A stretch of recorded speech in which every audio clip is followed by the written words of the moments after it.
8:47. We want to welcome Steve Constantine with HEB Bee Cave. Always great to have you here. And you were cooking something yummy. It smells great. It looks great. I bet it tastes good. Definitely is. Yeah, we always love to have salmon. So what do you have here? This is braised salmon? Yes, so basically back to school is this week, right? This is the last week of summer vacation. So I wanted to create a very easy dinner idea for mom or dad to create just a few ingredients. And then we've actually got some brand new sauces that are great bases that we're going to be featuring at All Cooking Connections starting tomorrow. So there's 9 new flavors. They're all made in Texas. There's a few Fisher and Weiser brand sauces, and then there's some called Texas Brew.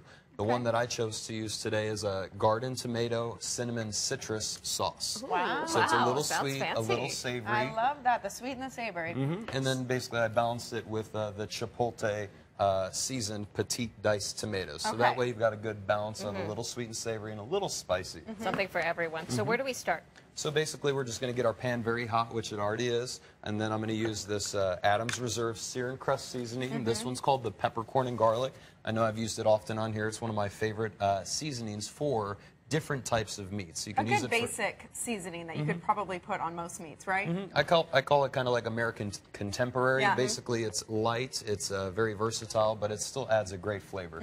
So you want to put like a little bit of salt on your salmon, which I've already done, and then season it with the peppercorn garlic seasoning, about a tablespoon per. And then from there, we're just going to add a little bit of oil into our very hot pan. Is that the grapeseed oil? Yeah, this is the HEB basting oil. I typically use that for searing at the high temperatures. It's going to allow you to get a nice golden brown, nice golden brown crust on the outside of any kind of meat that you're using. With that seasoning there, that allows you to have that crust. And we got about 2 minutes left on this segment, which really should be just enough time to get this done. Correct. So basically, you just want to sear both sides of your salmon fillet. From there, I'm going to slide right behind you. From there, while you're cooking your salmon, obviously 1 to 2 minutes on this side. Once it's golden brown and aesthetically pleasing and it looks nice, you want to just flip it over. And then from there, let it sear 1 or 2 minutes again.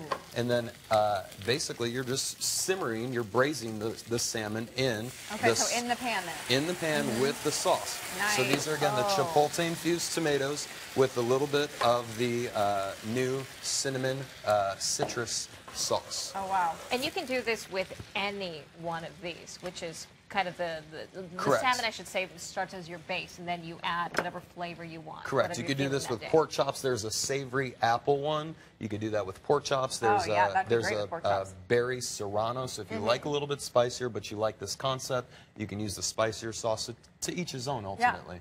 Play around. Try different ones. And then again, since it's back to school, we wanted to do it as just an easy presentation. So you serve a little bit of your sauce over the salmon, a little bit of green onions, instant brown rice, raw spinach, and you've got a very healthy, easy meal. How long do I have to braise? Because I know oftentimes when I braise, the only thing really I've ever braised are chicken thighs, and I have to kind of leave that in the pot for a while. What are we looking at here for the salmon or any other meat? With salmon, still total time 7 to 10 minutes, depending on the thickness of your salmon fillet. With that said, if you're searing 4 minutes, 2 minutes on each side, with the sauce, I'd say about 3 to 4 more minutes.